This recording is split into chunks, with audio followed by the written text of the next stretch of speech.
This is the Horse Radio Network. This is episode 993 of Horse Tip Daily. A different horse tip, a different equine topic, a different equestrian expert every day. Horse Tip Daily brings the world of equine knowledge to you, one day at a time.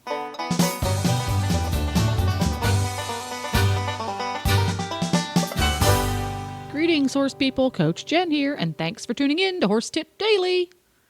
Today's tip is an excerpt from the driving radio show, and coachman David Saunders joins show host Glenn to answer a listener email about what to do when your driving horse bolts. Anybody who's ever driven a horse has been there. And we'll get right to our tip after this shopping tip from equestriancollections.com. Hey horse folks, Coach Jen here, and I'm here with Debbie from Equestrian Collections, and Debbie has the much anticipated Equestrian Collections product of the week. Take it away, Debbie. Hi Jen, this week I'm going to be featuring the Kelly Tech Trek neoprene armband phone holder. The reason I picked this out, your listeners know I've talked about phone holders before. This one is new. It goes on your arm just like some of the other ones. And not on your leg. It's not big enough to go on your leg. It goes on your arm. But what it does is actually fits smartphones. It actually does fit smartphones because we tried it. It's 8 inches by 7, and the inner dimensions are 5.5 by 5. So you know it's going to fit. And not only that, we tested this out. You can actually use your phone while it's still on your arm. We actually did that. We could move around and open it and close it, make calls, whatever you need to do while it's on your arm, which I think is huge for trail riding. Huge. You don't have to pull it out and hold rein somewhere. You can do all this while it's actually on your body. Comes in a bunch of colors. But I also wanted to mention that you can match this item. Kelly, you just look on our website under Kelly, K-E-L-L-E-Y, look under their Tech Trek stuff, and there's backpacks, there's lunch packs, there's other kinds of cell phone holders, lanyards, eyeglass cases, water bottle holders, koozies, all these things that you can get that actually match this stuff. So that especially I'm thinking, again, I know it's a little early to be thinking about Christmas, but not really. You can get an entire, and you need to get it soon because I'm telling you, this time of year, this stuff sells out really fast because kids are going back to school. And it's not just for riding anymore. Yeah. Lunch coats and things like that. So you can get an entire set of things that match. And I just thought this was really cool that you can actually use the phone while you don't have to take it out of the case to use it. Just go to equestriancollections.com and type in Kelly Tech Trek, and you'll find the whole family right there for you to buy and have delivered to your house. Well, now we do have a question from a listener, and this is from Teresa in Idaho. Wanted to hear from you. She said, I drive a Shetland pony, about 14 hands, named Millie. I have had her and been driving her for 4 years with little or no drama. The other day when I was driving in the woods, something spooked her, and she bolted like a rocket. It was the wildest ride I've ever had. When it happened, I didn't know what to do, as this had never happened to me before. What should you do when a horse bolts? And David, I got to tell you, I was driving my little rescue Hackney over the weekend. We were on the roads through the neighborhood here. Jennifer was riding her horse, and we were trotting. Jennifer was trotting behind me, and some horses came flying down through the woods in a farm right next to the road and spooked my pony. And this is the first time he's ever bolted. Now, fortunately, there were no cars coming because he bolted into the left lane. Which I don't know why they always seem to do that, but they do. And, I managed after about 200-300 yards to get him under control. I'd love for you to answer the question, and then I want to see if I did it right. Well, like all of these answers, there's no simple answer. It all depends what causes the horse to run away. Generally, it's some sort of spooking. Which is the case with this girls and my ponies. In that case. Well, yes, it depends what causes it to spook, but of course, basically, it's normally and almost always is driver error. You should be paying attention all the time, and normally these runaways happen when the reins are too loose.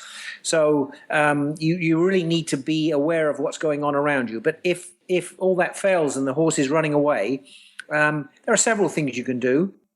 You can actually try to turn the horse, but not too sharp. It all depends on how much the horse or pony is running away. If you've got no feeling at all, you really need to try and stay in a straight line. I remember years ago when I was training for the Queen, I was driving 4 horses at Sandringham, on the estate in Sandringham, and they have these propane guns that keep the pigeons off the crops. And they'd been told, the farmers, to keep them well off the tracks, but someone had left one right by the track, and this cannon went off right by the horses. But I was right next to a ploughed field, so I just swung the 4 horses into the ploughed field and actually cracked them on the arse with the whip to make them go, and they soon stopped running away.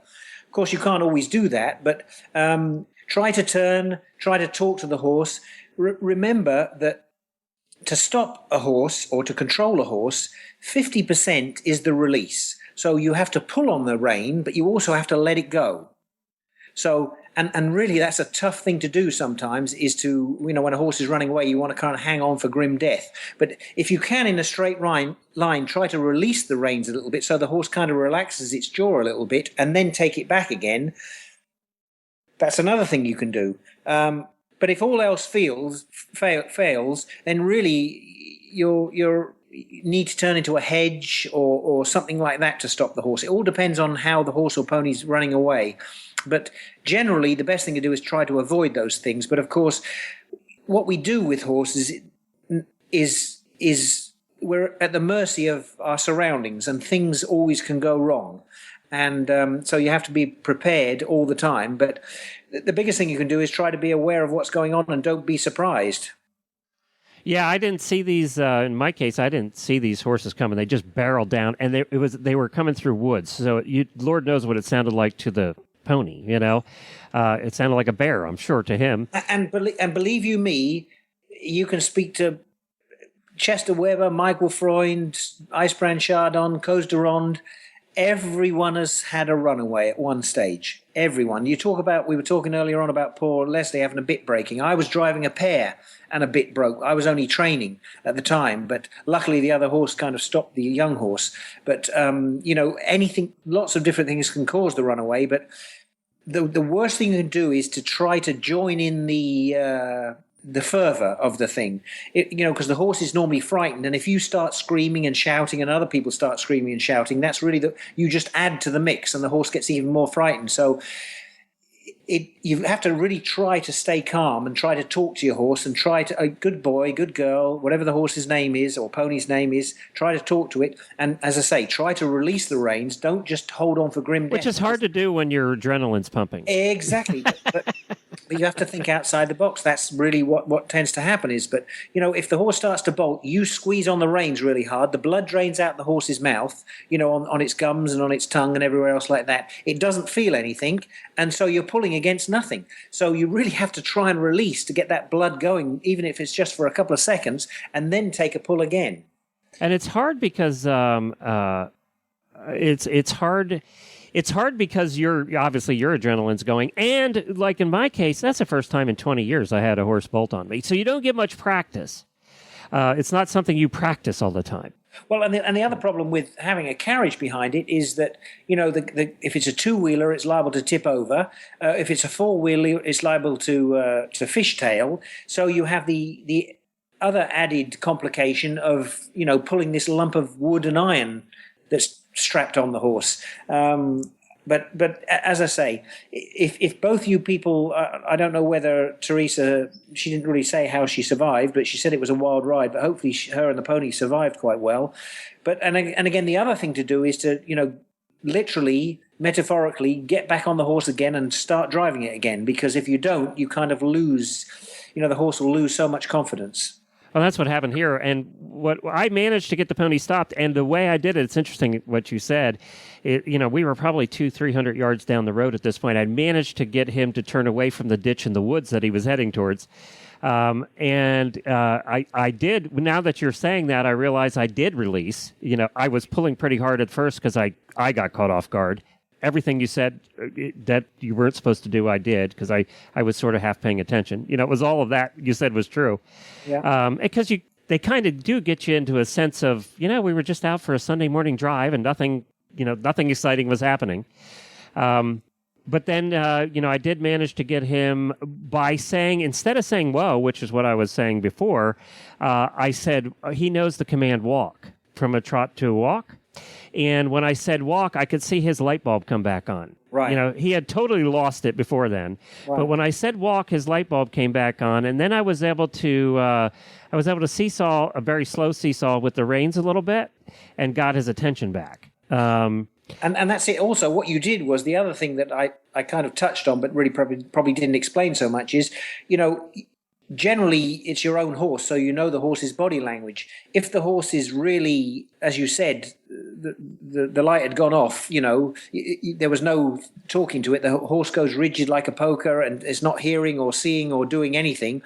You have to try and divert its attention by doing something else. And you did the right thing and read the animal's body language and then try to work on it when the animal shows some sign of resistance or not resisting, as it were.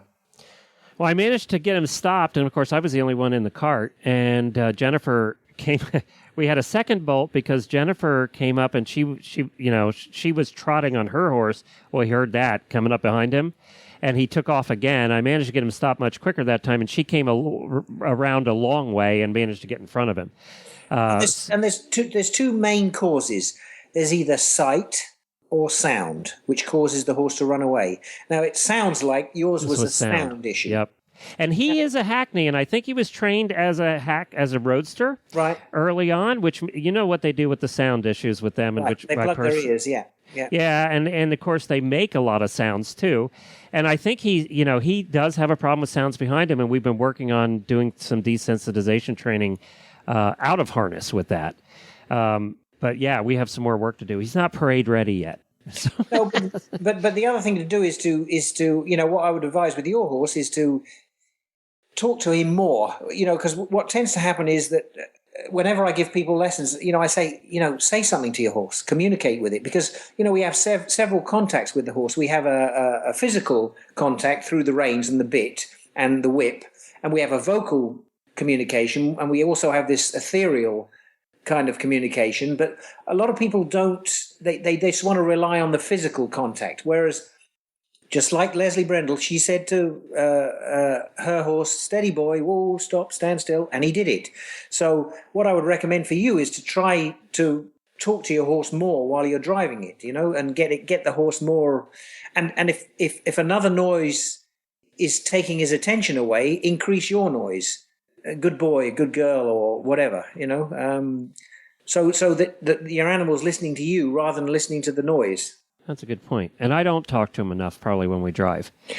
No, and it's this, and this comes from the riding world. The ridden dressage people are really, and I've taught a lot of people to drive that have come from the ridden dressage world, and they really have a problem because they have to be so quiet all the time. Yeah, they're not allowed to talk to them. They're not allowed to talk, but actually talking to your horse, communicating to your horse is really a boon in competition driving, especially when you're driving a multiple, because you need to connect with those leaders that are 22 foot away from you. Good point. Very good, David. I appreciate that, and I hope we helped Teresa out a little bit as well, and I hope it all ended well. And, if you have a question for David and you want to get an answer, just send it to Glenn at horseradionetwork.com, and I'll make sure that the next episode David's on, that we answer any questions you have about driving or harness or whatever, Carriages, yeah. Whatever you have a question about, just send it to Glenn with 2 N's at horseradionetwork.com, and we'll get it answered on the next show. Well, there you go. You can find links to today's guests, as well as more tips on topics ranging from barn care to websites for horse people at horsetipdaily.com. And now you can have every single one of your favorite Horse Radio Network shows with you wherever you go when you get the free Horse Radio Network app for iPhone or Android. Go to your app store and search Horse Radio Network. Download it today. It's quick, it's free, and it's easy. This podcast has been made possible through the generous support of EquestrianCollections.com and listeners like you.